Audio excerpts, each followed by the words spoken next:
اعوذ باللہ من الشیطان الرجیم بسم اللہ الرحمن الرحیم۔ قرآن مجید میں کل 114 صورتیں ہیں اور 114 صورتوں کے اندر سب سے سخت ترین عذاب یا جہنم کی سب سے سخت ترین ڈسکرپشن اگر کسی صورت میں دی گئی ہے تو وہ 104 نمبر صورت سورۃ الہمزہ ہے۔ جہنم کا عذاب سنتے ہی عام طور پہ ذہن میں یہ آ جاتا ہے کہ ہو سکتا ہے شرک کے اوپر ہو، بدکاری کے اوپر ہو، چوری کے اوپر ہو، سود کے اوپر ہو، لیکن حال یہ کہ اس صورت میں ایسی کسی چیز کا ذکر نہیں بلکہ ان دو باتوں کا ذکر ہے جو عام طور پر آج کل ہمارے معاشرے میں سوئی ڈش کی طرح کی جاتی ہیں، اور وہ ہے ویل لکل ہمزۃ لمزہ، تباہی بربادی ہلاکت ہے ہر ہمز اور لمز کرنے والے کے لیے۔ ہمز اور لمز کے مفسرین کرام نے مختلف معنی لکھے ہیں۔ وہ لکھتے ہیں ہمز کے 4 معنی ہیں۔ نمبر 1، یہ کسی انسان کے پیٹھ پیچھے اس کے عیب گنوانا، اس کی برائیاں گنوانا، وہ فلانا وہ کیا نالائق ہے، وہ کیا نکما ہے، وہ کیا سفارشی ہے، اس کو تو بات کرنے اور کپڑے پہننے کا ڈھنگ سنگ ہی نہیں آتا۔ دوسرا معنی لکھا ہے ہمز کا کہ لوگوں کا پردہ نہ رکھنا، لوگوں کا پردہ چاک کرنا، اگر کسی کا کوئی سیکرٹ کوئی راز آپ کو معلوم ہو جائے فوراً پبلکلی سب کو بتا دینا، او فلانے کی بات پتہ لگی ہے، اس کی منگنی ٹوٹ گئی ہے، اس کا تو چکر چل رہا ہے فلانے کے ساتھ، وہ تو ایگزام میں فیل ہو گیا ہے۔ اور نمبر 3 یہ کہ دوسروں کی عزت اور اس کی ساخت کو نقصان پہنچانا،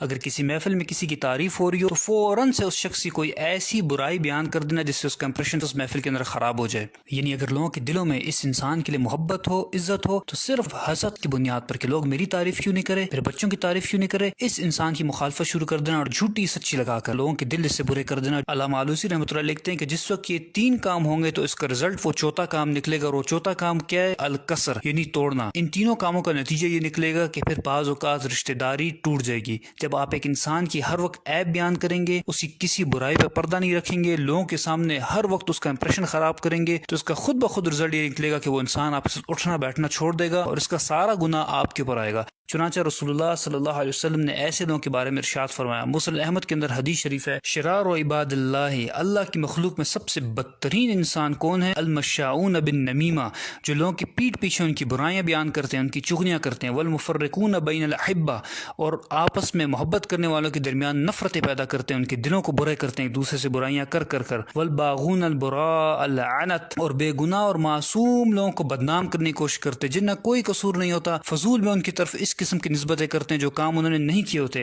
اور ایک روایت میں تو یہاں تک آیا کہ یحشرہم اللہ فی وجوہ الکلاب، اللہ تعالیٰ ان کے چہروں کو کتے کی طرح بنا دے گا قیامت کے دن۔ اور دوسرا لفظ اس آیت میں ذکر ہوا ہے وہ ہے لمز۔ مفسرین کرام لکھتے ہیں کہ ہمز کا معنی تو 4 کام کسی کے پیٹھ پیچھے کرنا، لیکن لمز کا معنی یہ ہے کہ کسی انسان کے روبرو اس کے سامنے 3 کام کرنا۔ نمبر 1 یہ کہ بات بات پر اس کو تانے دینا، تمہیں تو کچھ آتا ہی نہیں ہے، تم سے تو کوئی خیر کی توقع ہے ہی نہیں، کبھی کوئی کام تم نے ڈھنگ کا کیا ہے۔ نمبر 2 یہ کہ اس کو لوگوں کے سامنے ذلیل کرنا، اور نمبر 3 یہ کہ اس کا محفل میں مذاق اڑانا، منہ سے اشاروں سے اس پہ ٹانٹ کرنا، اس کی شکل صورت کا مذاق اڑانا، اس کے کپڑوں کا لباس کا مذاق اڑانا۔ رسول اللہ صلی اللہ علیہ وسلم نے اس قسم کے لوگوں کے بارے میں ارشاد فرمایا کہ مررت بقوم، معراج کے موقع پر مجھے ایک قوم دکھائی گئی، اسفار من نحاس، ان کے ناخن نوکیلے تانبے کے بنے ہوئے تھے، یخمشون وجوہہم وصدورہم، اور وہ اپنے ناخنوں سے اپنا منہ بھی کھرید رہے تھے اور اپنے سینے کو بھی نوچ رہے تھے۔ میں نے پوچھا کہ یہ کون لوگ ہیں جو اتنی تکلیف میں ہیں؟ مجھے بتایا گیا کہ یہ آپ کی قوم کے وہ لوگ ہیں جو لوگوں کے پیٹھ پیچھے ان کے عیب بیان کرتے تھے، اور یقعون فی اعراضہم، اور یہ لوگوں کی عزت اور آبرو سے کھیلا کرتے تھے۔ اور جب ہماری فرینڈز اینڈ فیملی گیدرنگز ہوتی ہیں، اور واٹس ایپ، فیس بک، سوشل میڈیا پر جو فرینڈز اینڈ فیملی گروپس بنے ہوتے ہیں، وہاں پر دوسرے کا مذاق اڑایا جاتا ہے، ایک دوسرے کو ذلیل کیا جاتا ہے، اور ہم کیا کہتے ہیں؟ ہم تو شغل لگا رہے ہیں،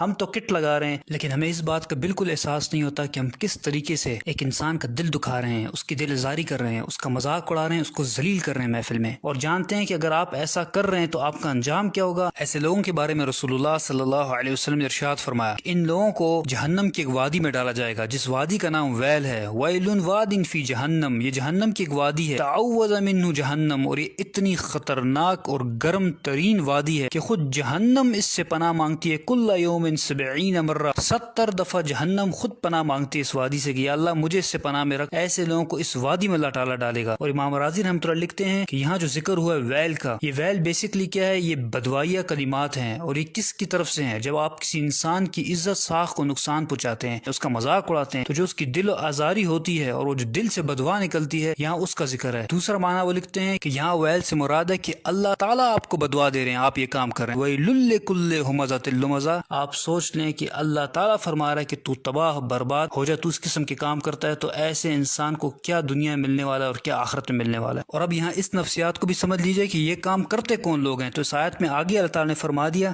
الذی جمع مالا وعددہ یحسب ان مالہ